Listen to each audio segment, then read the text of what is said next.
Welcome to SI English Tutorial Center. I am Shaiful Islam, an English tutor. বন্ধুরা, আজ আমি গ্রামারের second class parts of স্পিচের যে বিগত দিনে যেটা আমি পার্টস অফ স্পিচের নাউনের কাকে বলে এবং নাউনের 5টা ভাগ লিখিয়েছিলাম।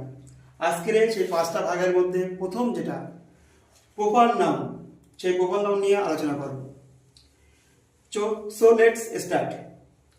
তাহলে কি প্রথমে যে নাউন দ্বারা নির্দিষ্ট কোনো ব্যক্তি, বস্তু, স্থান পরবর্তী নাম বোঝে তাকে প্রপার নাউন বলে।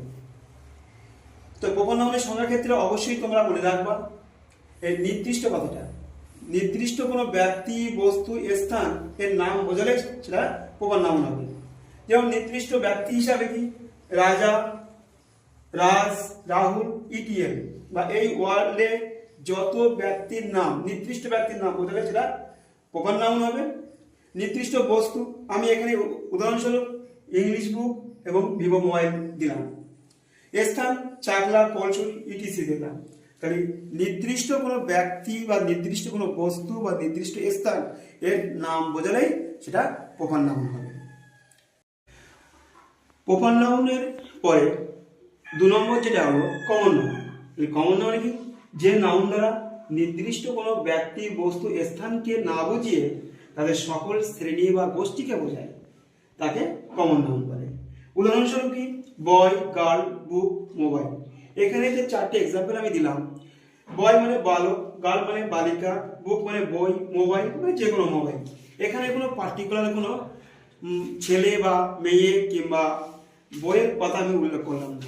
তাহলে বই মানে সমস্ত বইকে বোঝাবে, গার্ল বা বয় মানে সমস্ত বয় বা মেয়েকেই বোঝাবে। এরকম বোঝালে সেটা কমন নাউন হবে। তাহলে প্রপার এবং কমনের পার্থক্যটা হলো কি? প্রপার নাউন নির্দিষ্ট ব্যক্তি, বস্তু, স্থানকে বোঝাবে, আর কমন নাউনে নির্দিষ্ট কোনো ব্যক্তি, বস্তু, স্থানকে বোঝাবে না। তা বন্ধুরা, আমাদের প্রপার এবং কমনের যে দুটো এক্সাম্পল স্বরূপ, নাউনের যে এক্সাম্পল স্বরূপ আমি এখন বুঝিয়ে দিলাম। তোমরা অবশ্যই আমার চ্যানেলটা বা ভিডিওটা মন দিয়ে দেখবে। ভালো লাগলে অবশ্যই আমার কমেন্ট করবে এবং বন্ধুদের সঙ্গে শেয়ার করবে। আর পরবর্তী ভিডিও পাওয়ার জন্য অবশ্যই আমার চ্যানেলটা সাবস্ক্রাইব করবে। Thank you for watching this video.